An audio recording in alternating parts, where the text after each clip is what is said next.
Thomas and the Golden Eagle.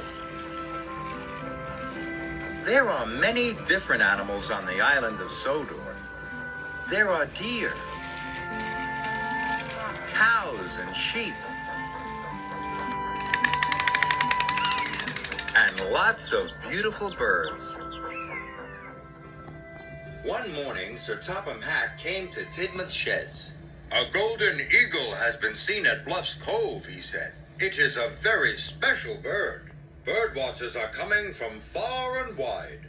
Thomas and Percy both wanted to take the bird watchers to Bluff's Cove and see the golden eagle.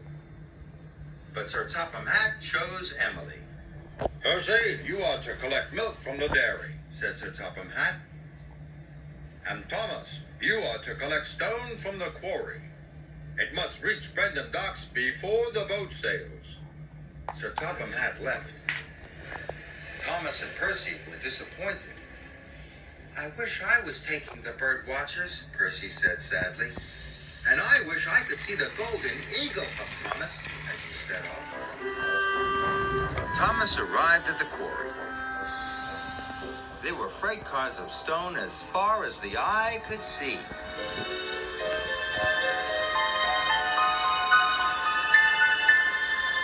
"Cinders and ashes," gasped Thomas.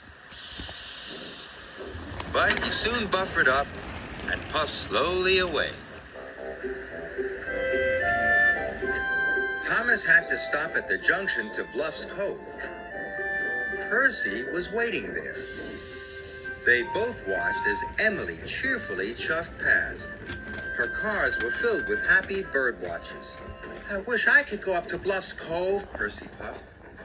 Then Thomas had an idea. Percy liked ideas. "My train is long and heavy," puffed Thomas.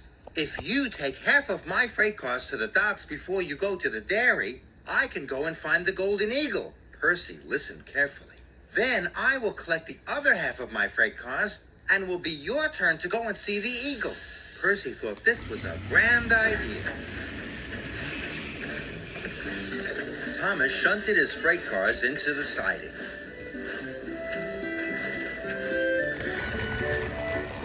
"It will be quicker to take half of the freight cars to Brendam Docks," Thomas said happily to Percy. And he headed for Bluff's Cove.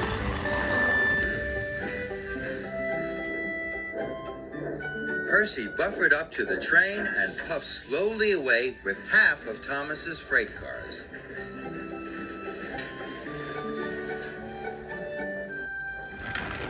Thomas arrived at Bluff's Cove in no time at all. He waited and waited. He was sure the golden eagle would come. But the golden eagle was nowhere to be seen. Thomas was disappointed. Then Bertie the bus pulled up. "The golden eagle has been seen on Gordon's Hill," he called. "How exciting! I must get there right away," cried Thomas. And he set off for Gordon's Hill at once.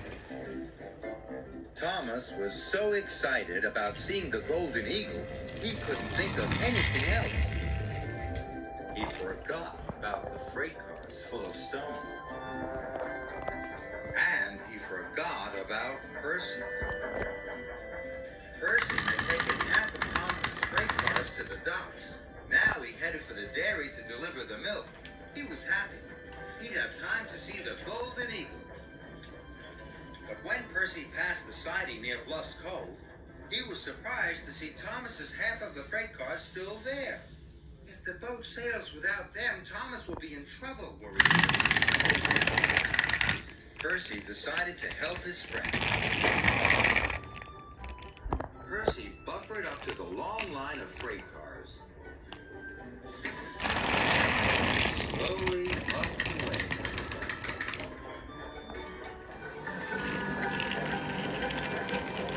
Percy got to the docks just in time. The quarry wagons were uncoupled, and Percy set off again for the dairy. He was feeling very tired. Thomas was feeling full of puff. He wheeshed happily up Gordon's Hill. He was sure now he would see the golden eagle. Thomas watched and waited. Waited and watched. But the eagle didn't come. "I'll never see the golden eagle," Thomas said sadly. Suddenly, Thomas remembered his cars of stone. And Percy. "Cinders and ashes," he cried. And he steamed off to the siding as fast as he could. But he didn't find his freight cars. He found Percy. He was stuck in the siding, and he had not taken the milk to the dairy. "I took all your freight cars to Brendam," heaved Percy, "but now I have run out of coal." Thomas realized that now Percy couldn't see the golden eagle, and it was all his fault. Bertie the bus tooted excitedly.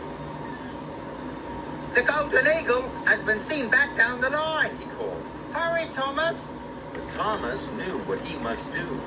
"I must take the milk to the dairy," cried Thomas, "or Percy will be in trouble." The dairy manager was waiting when Thomas arrived. He delivered the fresh milk just in time. Then he set off to rescue Percy. Together, Thomas and Percy puffed slowly to the cove. But on the way, they were astonished to see, there, high on the rocks, not one, but two golden eagles. Thomas and Percy watched the two beautiful birds. "Seeing two golden eagles is a wonderful thing," puffed Percy. "But not as wonderful as helping a friend," said Thomas. And they both happily agreed.